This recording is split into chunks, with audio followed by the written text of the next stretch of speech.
दोस्तों नमस्कार। आज इस वीडियो में बिहार समग्र केबीसी नैनो बुक से प्राचीन बिहार के इतिहास के बारे में चर्चा करेंगे। 85 महत्वपूर्ण प्रश्नों का चर्चा करेंगे आज। तो चलिए देखते हैं प्रथम प्रश्न को।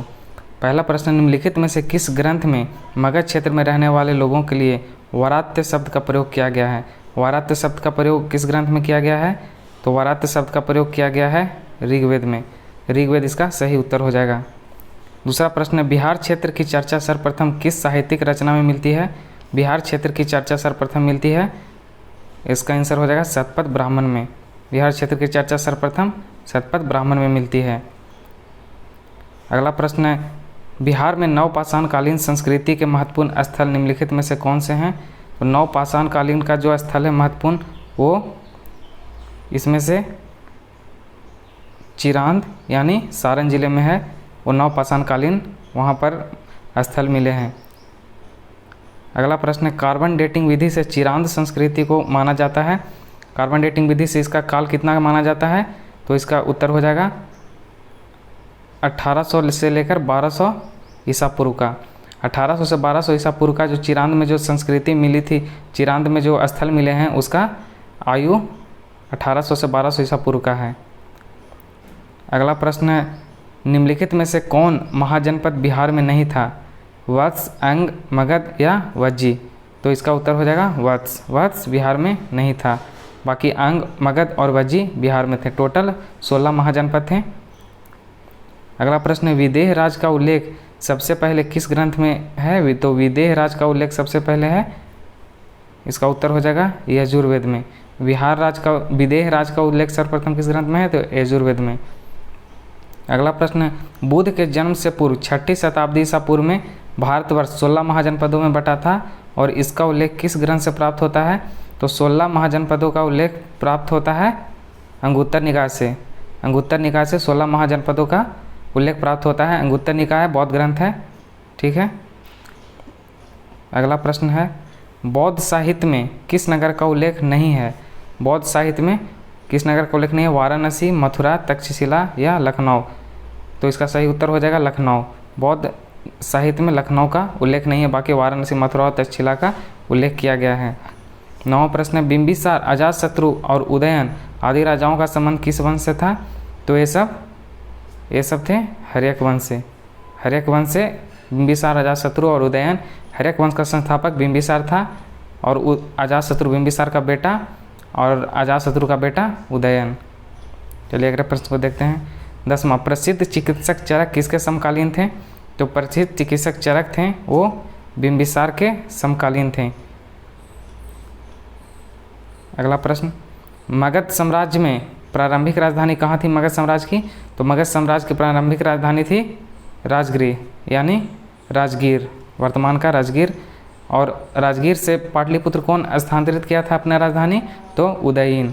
उदयीन किसका बेटा था? अजातशत्रु का। अगला प्रश्न, निम्नलिखित में से किसके शासनकाल में भारत पर सिकंदर का आक्रमण हुआ था? तो सिकंदर का आक्रमण हुआ था किसके शासनकाल में? घनानंद के शासनकाल में। घनानंद के शासनकाल में सिकंदर का आक्रमण हुआ था मगध पर, या मगध पर नहीं, भारत पर, ठीक है। अगला प्रश्न, विशाखादत्त कृत मुद्रा राक्षस में मौर्यों के लिए किस शब्द का प्रयोग किया गया है? तो इम्पोर्टेंट क्वेश्चन है, मौर्यों के लिए किया गया है इसमें वृषल का प्रयोग। विशाखादत्त कृत मुद्रा राक्षस में मौर्यों के लिए वृषल शब्द का प्रयोग किया गया है, वृषल। 14 प्रश्न है, निम्नलिखित में से किस राजा ने श्रवणबेलगोला में स्थित चंद्रगिरी पहाड़ी पर अपना शरीर त्याग किया था? तो ये हो जाएगा चंद्रगुप्त मौर्य। चंद्रगुप्त मौर्य जैन धर्मावलंबी था और इसने श्रवणबेलगोला में स्थित चंद्रगिरी पहाड़ी पर अपना शरीर त्याग सल्लेखना विधि से किया था। सल्लेखना विधि मतलब अन्न जल को त्याग करके जो अपना प्राण त्याग करते हैं, जैन समुदाय में विधि प्रचलित है। उसी विधि से चंद्रगुप्त मौर्य ने कर्नाटक स्थित श्रवणबेलगोला में चंद्रगिरी पहाड़ी पर अपना शरीर त्याग किया था। 15, मौर्य सम्राट बिंदुसार किस संप्रदाय का अनुयायी था? तो मौर्य सम्राट जो बिंदुसार था वो आजीवक संप्रदाय का अनुयायी था। आजीवक संप्रदाय के संस्थापक कौन थे? तो मखल्लीपुत्र घोषाल। ठीक है। 16वां प्रश्न, मगध के किस शासक ने कश्मीर में श्रीनगर की स्थापना की थी? तो श्रीनगर की स्थापना किसने की थी? तो अशोक ने। अशोक ने श्रीनगर की स्थापना की थी। अगला प्रश्न है, प्राचीन भारत का विख्यात राजनीतिज्ञ वत्साकार किसके दरबार में मंत्री पद पर सुशोभित था? वत्साकार प्राचीन भारत का प्रसिद्ध राजनीतिज्ञ थे और किसके दरबार में मंत्री के पद पर वो सुशोभित हैं? तो इसका उत्तर हो जाएगा अजातशत्रु के। अजातशत्रु के दरबार में वो मंत्री के पद पर सुशोभित हैं, वत्साकार। अगला प्रश्न है, अशोक के साम्राज्य की दक्षिण सीमा पर कौन सा राज्य स्थित नहीं था? दक्षिण सीमा पर कौन सा राज्य नहीं था? चोल, चेर, पांड्या ये तीनों ही स्थित थे। तो इसका उत्तर हो जाएगा सही डी, तीनों ही स्थित थे इसके दक्षिण सीमा पर। चोल, चेर, पांड्या तीनों। चोल, चेर, पांड्या। अशोक ने किस बौद्ध भिक्षु से बौद्ध धर्म से शिक्षा ग्रहण की थी? तो अशोक बौद्ध भिक्षु से जब कलिंग युद्ध के बाद जब दीक्षा बौद्ध धर्म की ग्रहण की थी अशोक, कौन बौद्ध भिक्षु से? उनका नाम क्या था? तो उनका नाम था उपगुप्त। उपगुप्त नाम के बौद्ध भिक्षु से उन्होंने शिक्षा ग्रहण की थी। महावीर का जन्म स्थान कहाँ है? तो महावीर का जन्म स्थान इसका हो जाएगा कुंडग्राम, वैशाली के निकट। अगला प्रश्न, जैन धर्म और बौद्ध धर्म में क्या समानता थी? तो दोनों में समानता थी, पशु बलि का विरोध। दोनों में क्या समानता थी? पशु बलि का विरोध। अगला प्रश्न है, तृतीय बौद्ध संगीति का आयोजन किसके शासनकाल में हुआ था? तो तृतीय बौद्ध संगीति का आयोजन हुआ था अशोक के शासनकाल में। अशोक के शासनकाल में तृतीय बौद्ध संगीति का आयोजन पाटलिपुत्र में हुआ था। प्रथम बौद्ध संगीति का आयोजन कहाँ हुआ था? तो प्रथम बौद्ध संगीति का आयोजन हुआ था अजातशत्रु के समय राजगीर में। राजगीर में अजातशत्रु के समय प्रथम बौद्ध संगीति का आयोजन हुआ था। द्वितीय बौद्ध संगीति का आयोजन किस शासक ने किया था? तो द्वितीय बौद्ध संगीति का आयोजन किया था कालाशोक ने। कालाशोक वैशाली में। ठीक है। 25, मगध साम्राज्य के उत्कर्ष का प्रारंभ किसके अधीन हुआ? तो मगध साम्राज्य का जो उत्कर्ष हुआ तो वो बिंबिसार के समय यानी हर्यक वंश के संस्थापक बिंबिसार के समय से शुरू हुआ। अगला प्रश्न, मेगास्थनीज का पाटलिपुत्र में आगमन कब हुआ? मेगास्थनीज जो इंडिका के रचयिता हैं और सेल्यूकस निकेटर के राजदूत के रूप में किसके दरबार में आए थे? चंद्रगुप्त मौर्य के दरबार में। कब आए थे? तो आए थे 315 ईसा पूर्व में। मेगास्थनी 315 ईसा पूर्व में चंद्रगुप्त मौर्य के दरबार में आए थे। 27, चंद्रगुप्त मौर्य के दरबार में आने वाले दूत मेगास्थनीज को किस शासक ने भेजा था? तो इसको सेल्यूकस निकेटर ने भेजा था। सेल्यूकस निकेटर कौन था? सेल्यूकस निकेटर सिकंदर का सेनापति था। अगला प्रश्न, अर्थशास्त्र का लेखक कौन था? तो अर्थशास्त्र के लेखक कौन है? कौटिल्य यानी चाणक्य। अगला प्रश्न, अशोक द्वारा अपने पड़ोसियों के साथ मैत्रीपूर्ण संबंधों का उल्लेख किस अभिलेख में है? तो इसका अभिलेख का क्या नाम है? अभिलेख का नाम है शिलालेख नंबर 13वां। शिलालेख नंबर 13वां में यह उत्कीर्ण है कि अशोक अपने पड़ोसियों के साथ मैत्रीपूर्ण संबंध रखता था। शिलालेख नंबर 13वां में। अगला प्रश्न है, मौर्यकालीन पाटलिपुत्र नगर प्रशासन के संबंध में जानकारी का प्रमुख साधन क्या है? तो इसका प्रमुख साधन है नगर प्रशासन के बारे में संबंध का प्रमुख साधन क्या है? इंडिका है, जो किसके द्वारा लिखा गया है? मेगास्थनीज के द्वारा। और अर्थशास्त्र में उसका शासन से संबंधित वर्णन है। 31, निम्नलिखित को सुमेलित कीजिए। इसमें सुमेलित कौन कौन होगा? मौर्य वंश का संस्थापक हो जाएगा कौन? मौर्य वंश का संस्थापक हो जाएगा चंद्रगुप्त मौर्य। नंद वंश का संस्थापक कौन हो जाएगा? नंद वंश का संस्थापक हो जाएगा महापद्मानंद। नंद वंश का अंतिम शासक कौन हो जाएगा? घनानंद। और मौर्य वंश का अंतिम शासक हो जाएगा बृहद्रथ। ठीक है। अगला प्रश्न, धर्मपाल ने विद्या को प्रश्रय देने के क्रम में किस विश्वविद्यालय की स्थापना की थी? तो धर्मपाल कौन सा विश्वविद्यालय की स्थापना किया था? विक्रमशिला विश्वविद्यालय। विक्रमशिला विश्वविद्यालय जो जिसका वर्तमान खंडर कहाँ पे? भागलपुर में मिलता है। ठीक है। पाल वंश का शासक था। बिहार निम्नलिखित में से किस महापुरुष का जन्मस्थली नहीं है? गुरु गोविंद सिंह, गौतम बुद्ध, महावीर स्वामी या आर्यभट्ट। तो इसका सही उत्तर हो जाएगा गौतम बुद्ध का। गौतम बुद्ध का जन्म हुआ था नेपाल के तराई में लुम्बिनी नामक गांव में, और उनका ज्ञान प्राप्त हुआ था बिहार के बोधगया में पीपल वृक्ष के नीचे। तो इनका जन्म स्थान नेपाल था। बिहार का नाम निम्नलिखित में से किसके उद्धृत किया जाता है? किससे उद्धृत किया जाता है बिहार का नाम? तो ये नाम बौद्ध विहारों की बहुलता के क्षेत्र के होने के कारण इसका नाम बिहार पड़ा। पहले विहार था, धीरे धीरे बिहार हो गया। ठीक है। गौतम बुद्ध को कहाँ कौंडिन्य और 5 ब्राह्मण मिले? कौंडिन्य और उसके साथ 5 ब्राह्मण गौतम बुद्ध को कहाँ पे मिले थे? तो इसका उत्तर हो जाएगा उरुवेला। उरुवेला यानी गया, प्राचीन नाम उरुवेला बोधगया का। ठीक है। 36 राजगृह में आयोजित प्रथम बौद्ध संगीति में कौन सा कार्य हुआ? तो इसमें कार्य हुआ कौन सा? इसमें हुआ कि बुद्ध की शिक्षाओं का संकलन सूत पिटक और विनय पिटक नामक 2 ग्रंथों में, 2 ग्रंथों की रचना हुआ, सूत पिटक और विनय पिटक, जिसमें बुद्ध की शिक्षाओं का संकलन किया गया था। ठीक है। अगला प्रश्न, सर्वप्रथम मगध के किस शासक ने गिरिब्रज यानी राजगृह के अतिरिक्त वैशाली को भी अपनी राजधानी बनाया? तो वैशाली को राजधानी बनाने वाला शासक था कौन? शिशुनाग। शिशुनाग वैशाली को अपनी राजधानी बनाया था। अगला प्रश्न है, जैन धर्म के 12वें तीर्थंकर वसु पूज्य की जन्मस्थली कहाँ थी? 12वें तीर्थंकर जो वसु पूज्य थे उनकी जन्मस्थली कहाँ थी? तो उनकी जन्मस्थली थी पटना। पटना में उनका वसु पूज्य का जन्म हुआ था। अगला प्रश्न है, बौद्ध धर्म के संस्थापक गौतम बुद्ध ने गृह त्याग के उपरांत सर्वप्रथम कहाँ गए?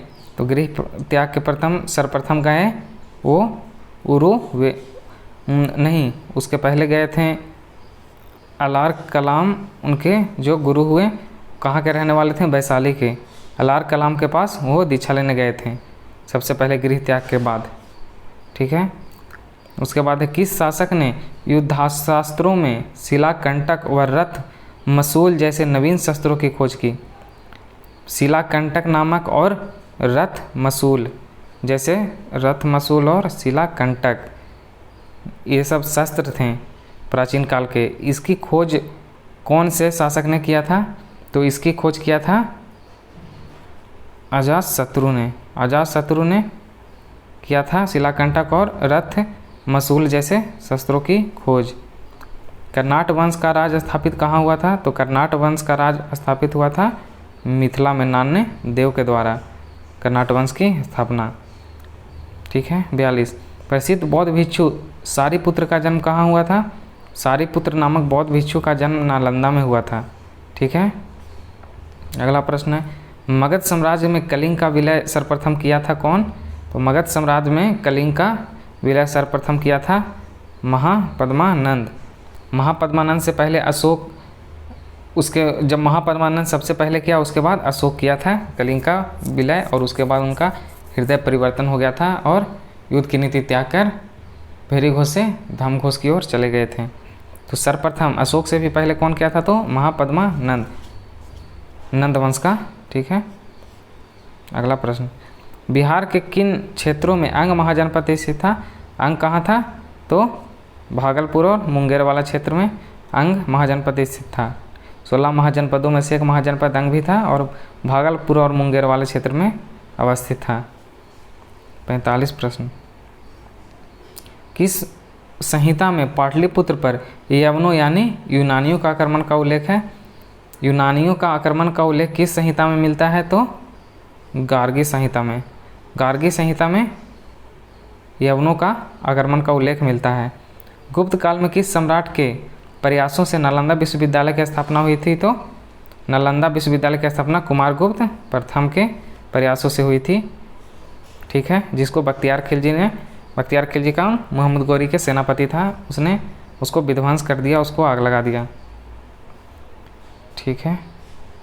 अगला प्रश्न है, नालंदा में स्थित बड़ा गांव महाविहार का पता किसने लगाया?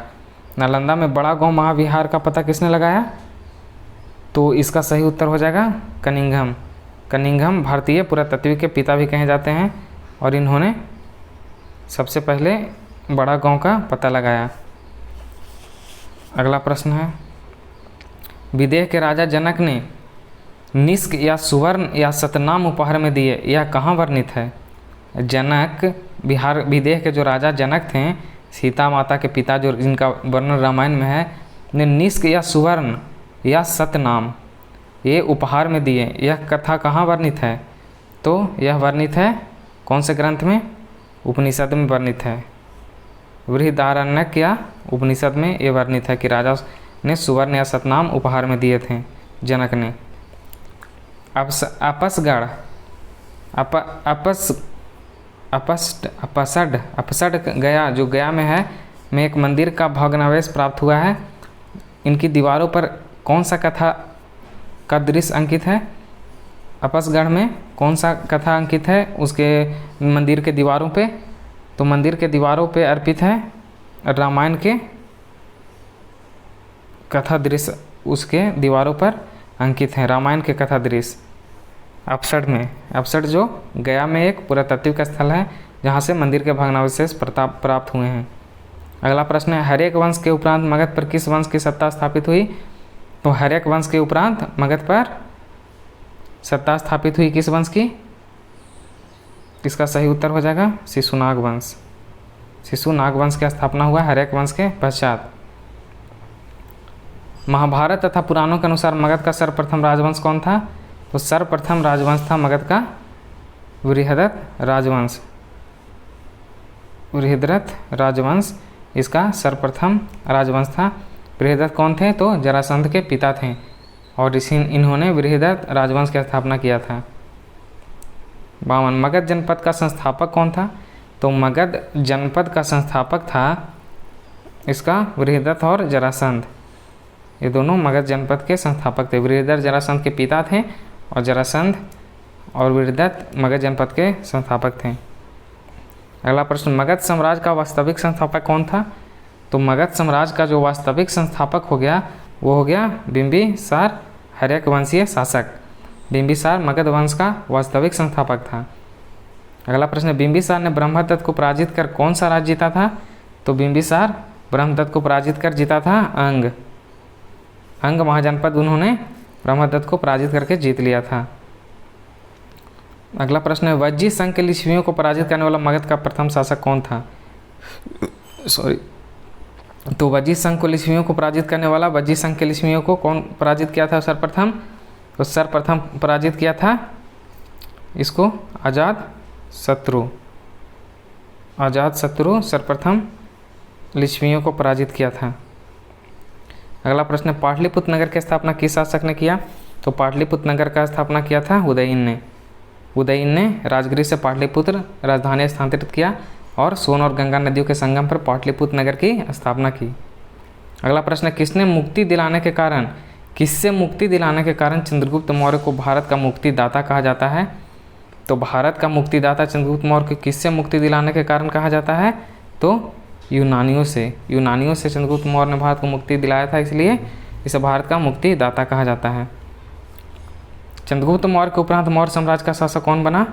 तो चंद्रगुप्त मौर्य का बेटा कौन? बिंदुसार का बेटा अशोक। अगला प्रश्न, अशोक का धर्म क्या था? तो अशोक का धर्म का अर्थ क्या होता है? तो नैतिक आचार संहिता अशोक का धर्म का मूल मंत्र था। ठीक है। अगला प्रश्न है, किस विद्वान ने चंद्रगुप्त मौर्य के राजप्रसाद के बारे में कहा है कि इसकी शान और शौकत का मुकाबला न तो सूसा और न ही एकबताना कर सकते हैं? सूसा और एकबताना दो जगह थे, प्राचीन जगह, जो वो भी राजप्रसाद थे। तो उसके मुकाबले में कौन कहा है कि ऐसा राजप्रसाद चंद्रगुप्त मौर्य का है शान शौकत वाला? तो ये कहा है कौन? ये कहा है एरियन नामक इतिहासकार ने, एरियन नामक यात्री ने कहा था। ठीक है। गया के समीप नागार्जुनी की पहाड़ियों में प्रसिद्ध गोपिका गुफा का निर्माण किसने करवाया था? नागार्जुनी पहाड़ियों में गोपिका नामक गुफा किसने निर्माण करवाया था? तो इसका सही उत्तर हो जाएगा दशरथ ने। दशरथ कौन था? तो अशोक का प्रपौत्र था। अशोक का पोता दशरथ ने नागार्जुनी पहाड़ियों में गोपिका गुफा का निर्माण करवाया था। और आजीविकों के लिए गुफा का निर्माण किसने करवाया था? तो बराबर की पहाड़ियों में, तो अशोक ने। ठीक है, अगला प्रश्न है मौर्यकालीन चामर ग्रहिणी यक्षिणी प्राप्त कहाँ से हुई है? तो यक्षिणी प्राप्त हुई है दीदारगंज पटना से। दीदारगंज पटना से यक्षिणी की मूर्ति प्राप्त हुई थी। ठीक है, अगला प्रश्न है पाटलिपुत्र के नगर निर्माण तथा सुंदरता का वर्णन किया है, किसने किया है? कौन से यात्री ने? तो इसका सही उत्तर हो जाएगा मेगास्थनीज ने। मेगास्थनीज ने पाटलिपुत्र के नगर निर्माण तथा सुंदरता का वर्णन किया है। अगला प्रश्न है किसके शासनकाल में मिस्र के राजा फिलाडेल्फस यानी टॉलमी द्वितीय ने डायोनेसियस नामक राजदूत को पाटलिपुत्र भेजा था? तो इसका सही उत्तर हो जाएगा बिंदुसार के शासनकाल में। बिंदुसार ने एक दार्शनिक और सूखी अंजीर इत्यादि की मांग किया था। ठीक है, अगला प्रश्न है किस विद्वान के अनुसार चंद्रगुप्त मौर्य ने पालीब्रोथस यानी पाटलिपुत्र का उपनाम धारण किया था? तो किस विद्वान के अनुसार? तो इसका सही उत्तर हो जाएगा स्ट्रेबो के अनुसार। स्ट्रेबो के अनुसार चंद्रगुप्त मौर्य ने पाटलिपुत्र यानी पालीब्रोथस नामक उपनाम धारण किया था। विश्व भूगोल के जनक भी स्ट्रेबो हैं। ठीक है, अगला उत्तर है मौर्य काल में पाटलिपुत्र का प्रशासन 30 नागरिकों की सभा संचालित करती थी जो 5-5 सदस्यों की 6 समितियों से संगठित थी। यह कथन किसका है? 5-5 6 समिति, तो टोटल हो गया 30। तो एक कौन सा विद्वान कहा था? तो एक कहा था मेगास्थनीज। मेगास्थनीज का कथन है। ठीक है, अगला प्रश्न है किस शुंग शासक ने पाटलिपुत्र में स्थित कुक्कुटराम विहार को 3 बार नष्ट करवाने का प्रयास किया? पाटलिपुत्र में एक विहार था, बौद्ध विहार, जिसका नाम था कुक्कुटराम। इसको 3 बार नष्ट करवाने का प्रयास किस शुंग शासक ने किया था? तो पुष्यमित्र शुंग ने। पुष्यमित्र शुंग ब्राह्मण धर्मावलंबी था और इसको नष्ट करवाने का प्रयास किया था। ठीक है, कण्व वंश का संस्थापक कौन था? तो कण्व वंश का संस्थापक था कौन? वसुदेव। कण्व वंश का संस्थापक वसुदेव। ठीक है, अगला प्रश्न है कनिष्क ने पाटलिपुत्र के किस बौद्ध विद्वान को अपने दरबार में प्रश्रय दिया था? तो अशोकघोष को। अशोकघोष को बुद्धचरित के लेखक और हर्षचरित के अशोकघोष के लेखक अशोकघोष, इनको कनिष्क ने अपने दरबार में प्रश्रय दिया था। ठीक है, और चतुर्थ बौद्ध संगति का आयोजन कश्मीर के कुंडलवन में हुआ था, ये अशोकघोष के ही अध्यक्षता में। अगला प्रश्न है मगध पर शासन करने वाले राजवंश का सही क्रम बताइए? तो सबसे पहले हर्यक, उसके बाद शिशुनाग, उसके बाद नंद, उसके बाद मौर्य, उसके बाद कर्ण, उसके बाद शुंग। इसका सही उत्तर हो जाएगा बी। ठीक है, अगला प्रश्न है कलिंग नरेश खारवेल ने कहाँ से कीमती उपहार प्राप्त किया था? तो खारवेल कीमती उपहार कहाँ से प्राप्त किया था? इसका सही उत्तर हो जाएगा अंग एवं मगध से। कलिंग नरेश खारवेल अंग एवं मगध से कीमती उपहार प्राप्त किया था। अगला प्रश्न गार्गी संहिता में पाटलिपुत्र पर यवनों के आक्रमण का उल्लेख है। यह आक्रमण किसके शासनकाल में हुआ? तो यवनों के आक्रमण का उल्लेख है गार्गी संहिता में। यह आक्रमण हुआ किसके शासनकाल में? तो इसका सही उत्तर हो जाएगा पुष्यमित्र शुंग के शासनकाल में यवनों का आक्रमण हुआ था, जो गार्गी संहिता में वर्णित है। चंद्रगुप्त प्रथम का राज्याभिषेक कहाँ हुआ? तो चंद्रगुप्त प्रथम का राज्याभिषेक हुआ पाटलिपुत्र में। पाटलिपुत्र में। ठीक है, अगला प्रश्न है किस शासक ने स्वयं को लिच्छवी दोहित्र यानी लिच्छवी का दहन करने वाला कहा था? तो इसका सही उत्तर क्या हो जाएगा? इसका सही उत्तर हो जाएगा लिच्छवी दोहित्र कहा था अजातशत्रु। ठीक है, अजातशत्रु। अगला प्रश्न है मगध के किस शासक को कली का अंश, परशुराम अवतार, क्षत्रियों का नाशक, सर्वछत्रांग, एक छत्र और एक राट कहा गया है? तो ये कहा गया है किसको? इसका सही उत्तर हो जाएगा महापद्मानंद को। ये सब उपनाम से इसको सम्मानित किया गया है। कली का अंश, परशुराम का अवतार, क्षत्रियों का नाशक और सर्वछत्रांग और एक छत्र और एक राट। अगला प्रश्न है किस शासक के काल में शैलेंद्र वंश के शासक ने नालंदा में एक बौद्ध मठ का स्थापना करवाया था? शैलेंद्र वंशीय शासक किसके शासनकाल में नालंदा बौद्ध मठ का स्थापना करवाया था? तो इसका सही उत्तर क्या हो जाएगा? इसका सही उत्तर हो जाएगा देवपाल के। देवपाल के अनुमति लेकर इसने करवाया था। अगला प्रश्न किस शासक ने उदंतपुरी यानी बिहार शरीफ का प्राचीन नाम उदंतपुरी में बौद्ध विहार का स्थापना करवाया था? तो उदंतपुरी में स्थापना करवाया था कौन? गोपाल। पाल वंश का संस्थापक गोपाल उदयपुरी विश्वविद्यालय का स्थापना करवाया था। और विक्रमशिला विश्वविद्यालय का स्थापना धर्मपाल करवाया था। ठीक है।